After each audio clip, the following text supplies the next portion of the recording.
सिर्फ महिलाओं को ही नहीं, जो सारे, जो जितने भी मुस्लिम्स हैं उन्हें सोचने की जरूरत है, जो नॉन अरब मुस्लिम है, कि ये जो इस्लाम है ये एक तरीके का अरब इंपीरियलिज्म है। मतलब ये एक अरब जी इंपीरियलिज्म है कि हमें प्रॉफिट मोहम्मद की तरह ड्रेस करना है, प्रॉफिट मोहम्मद की जो मतलब जो अरबिक भाषा है वो बोलनी है, कुरान की भाषा अरबिक है, जो होली सिटीज है काबा और मदीना और ये सब वही है, अरब नेशंस में है। हम्म तो मतलब ये एक तरीके का एक गुलामी है, अरब अरब लोगों की तरफ की गुलामी है। यानी हम एक नोइंगली अननोइंगली जितने भी लोग इंडिया में हैं, पाकिस्तान में हैं, चाइना में, जितने भी मुस्लिम्स हैं, ये एक अरब स्लेव्स की तरह हो गए हैं। इन्होंने जी। मतलब मेरे को तो इतनी कोई सेंस नहीं लगती। जैसे कोई मुसलमान है वो पहाड़ों में रह रहा है, तो अब वो प्रॉफिट मोहम्मद की तरह क्यों ड्रेस करे, प्रॉफिट मोहम्मद की तरह क्यों चले? मतलब इसका तो कोई सेंस ही नहीं है ना, जी कि कोई रेगिस्तान में रहने वाले आदमी को कॉपी करे, या कोई काबा की तरफ देख कर कॉपी मतलब अपनी वो करे, मतलब उसकी तरफ सजदा करे। तो ये एक जो इस्लाम है ये एक अरब इंपीरियलिज्म की तरह है। मतलब इसमें तो अरब लोगों की वही है, मतलब एक तरफ अरब हो गए, एक तरफ बाकी सारे लोग हो गए, वो विलिंग स्लेव्स हैं, यानी खुद ही गुलाम बनना चाह रहे हैं अरब लोगों के। जबकि सही बात इंडिया है की आपकी। सिविल, जी हाँ, हाँ, और उसमें एक और चीज है, वो नेशनलिस्टिक कॉन्सेप्ट नहीं है इसमें, इस्लाम में कोई आपकी एक ही तरफ आपका जो मतलब निष्ठा है एक वो। मिनट हाँ। जी। अब्दुल्ला जी एक मिनट। अफजल भाई लिख रहे हैं, Sahil is considering me his enemy, keeping my message on screen bro, don't feel offended. Afzal भाई मैं किसी को अपना दुश्मन नहीं मानता हूँ। आप मेरी बातें सुन चुके हैं, हमारी बात भी हो चुकी है। ठीक है। आपसे मैं गुस्सा भी नहीं हूँ, आपको मैं दुश्मन भी नहीं मानता हूँ। बस मैंने एक हकीकत बताई कि उस दिन हमारी बात हुई थी और आपके पास उसका जवाब नहीं था। बिल्कुल आप ये मत समझिए कि मैं आपको अपना दुश्मन मानता हूँ, आप मेरे भाई है। मुसलमान नहीं तो कम से कम इंसानियत के तौर पे तो आप मेरे भाई है। ठीक है। आजाद भाई भी हमारा स्ट्रीम देख रहे हैं। आजाद भाई आदाब। जी अब्दुल्ला भाई, जी, आप जी मैं यही कह रहा था। नेशनलिस्ट की बात कर रहे थे।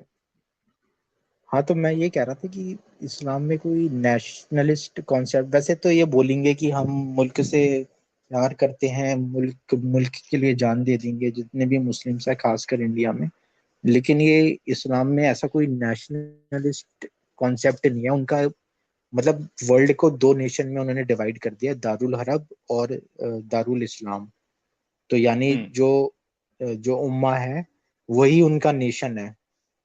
तो उनकी जो लॉयल्टी है वो इधर की तरफ ही है। ये जितने भी इस्लामिक कंट्रीज हैं जो अरब इंपीरियलिस्ट जिसको चलाते हैं, उनकी तरफ हम्म इनकी सारी लॉयल्टी है, उन्हीं से ये लिंक्ड होते हैं। मतलब अरेबियन देशों को ये अपनी कर्म भूमि, सॉरी, अपनी धर्म भूमि समझते हैं, कर्म भूमि भी समझते हैं शायद, पता नहीं क्या क्या समझते हैं। तो जी एक ये पॉइंट है कि जब तक कोई इस्लाम फॉलो कर रहा है वो मेरे हिसाब से तो नेशनलिस्ट तो हो ही नहीं सकता। वो बराबर। उधर की सोचेगा, वो इस्लाम की सोचेगा, वो वर्ल्ड को नहीं इसी तरीके से देखेगा, दारुल हरब और नहीं इसका दारुल इस्लाम के एंगल से इस देखेगा।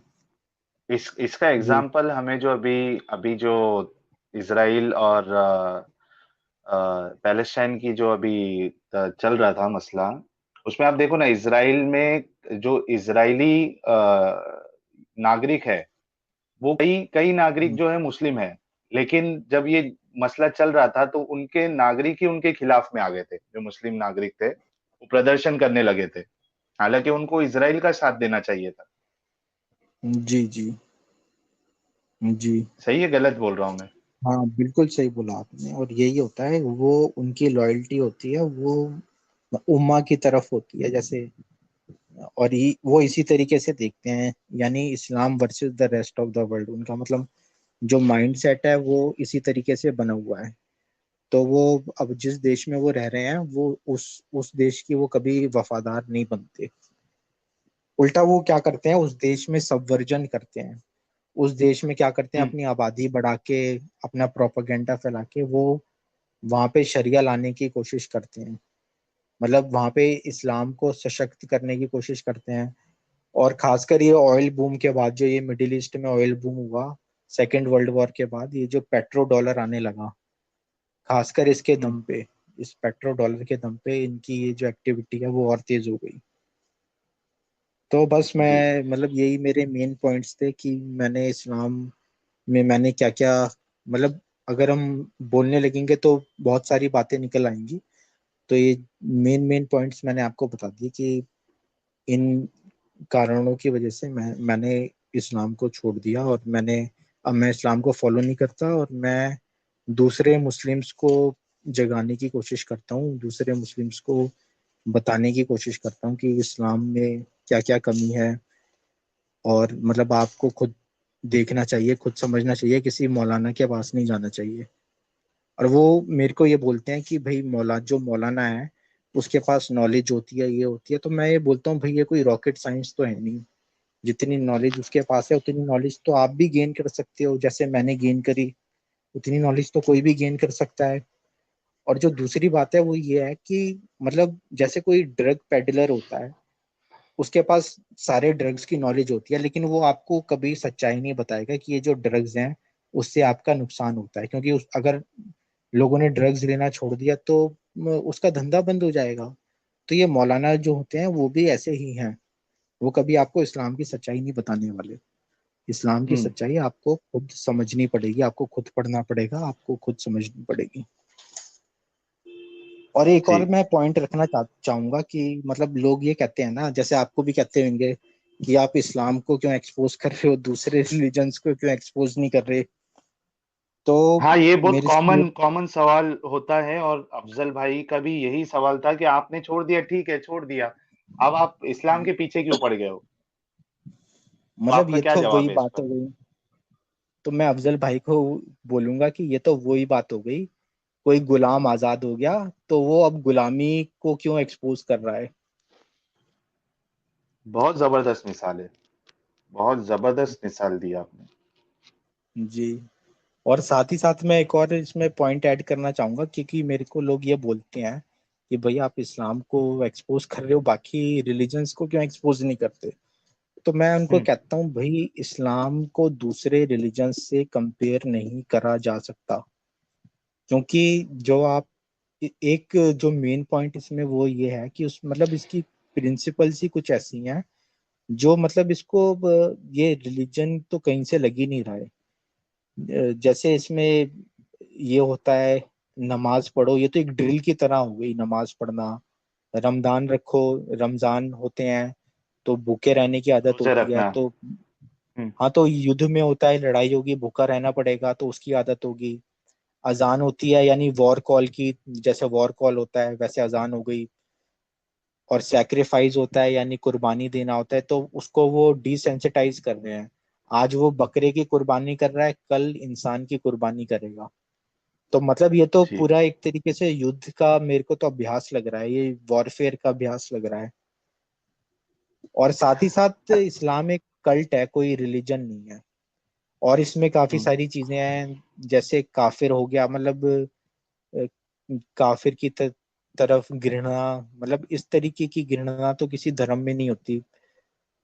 और एक और चीज जो मतलब देखने वाली है वो ये है कि इस्लाम में रिफॉर्म नहीं हो सकता इस्लाम कभी, क्योंकि प्रॉफिट ने खुद बोला है कि इस्लाम कंप्लीट हो चुका है, एक कंप्लीट रिलीजन है, उसमें रिफॉर्म नहीं करा जा सकता। जो बाकी रिलीजन है उनमें तो रिफॉर्म होता रहता है, मतलब वो फ्लेक्सिबल होते हैं। खासकर जो बिल्कुल सही हिंदू है आपकी रिलीजन है। बात। जी। तो खासकर जो हिंदू रिलीजन होता है वो तो सबसे फ्लेक्सिबल होता है। लेकिन ये जो इस्लाम है ये रिफॉर्म नहीं हो सकता। तो मतलब कोई चांस ही नहीं है इसको सुधारने का। और ये क्राइम है, इसको बिद कहते हैं, बिदा कर रहा हूँ, बिद, इनोवेशन, इनोवेशन इन बिद्दत द बोलते हैं। रिलीजन। जी, हाँ, बिद्दत, बिदत बिद्दत। कहते तो हैं, बिदत। ये एक बहुत बड़ा हुआ है, मतलब कि इसको रिफॉर्म नहीं करा जा सकता। और एक और चीज जो दूसरे धर्म में नहीं होती और इस्लाम में होती है वो ये है कि इस्लाम कंप्लीट सिस्टम है।